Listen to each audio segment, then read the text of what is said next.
Di tengah peran Indonesia sebagai pemegang presidensi KTT G20 tahun ini, pertumbuhan ekonomi yang dicatatkan di angka 5,44% menunjukkan bahwa perekonomian berada di jalur yang tepat. Pemerintah akan terus menjaga angka pertumbuhan dan bangkit lebih kuat pasca pandemi sejalan dengan tema KTT G20, Recover Together, Recover Stronger.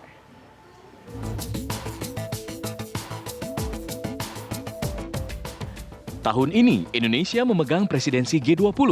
Dan ada momentum baik di tengah peran Indonesia di G20, yakni hingga triwulan kedua tahun 2022, perekonomian Indonesia tumbuh impresif sebesar 5,44% year on year. Capaian ini menandakan tren pemulihan ekonomi Indonesia terus berlanjut dan semakin menguat. Menurut Menteri Koordinator Bidang Perekonomian Erlangga Hartarto, pertumbuhan ekonomi Indonesia relatif lebih baik dibanding negara lain. Dua mesin pertumbuhan ekonomi dunia, yaitu China dan Amerika Serikat, sedang dalam situasi stasioner, dan pemerintah berharap hal tersebut dalam jangka panjang tidak berdampak pada ekonomi global. Disampaikan bahwa pertumbuhan ekonomi di kuartal kedua itu sangat impresif, di angka 5,44% secara year on year, atau secara quarter to quarter adalah 3,73%.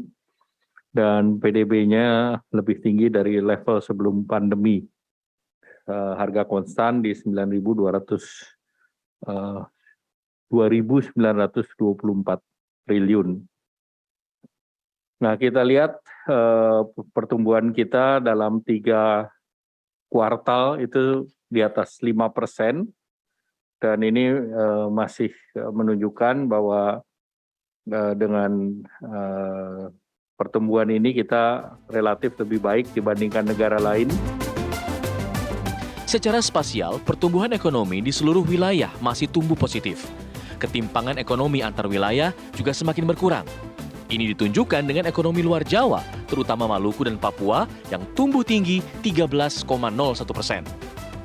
Ke depan, pertumbuhan diperkirakan masih akan berlanjut, yang tercermin dari kinerja positif berbagai leading indikator ekonomi, seperti indeks kepercayaan konsumen dan penjualan retail. Dari Jakarta, tim TV One mengabarkan.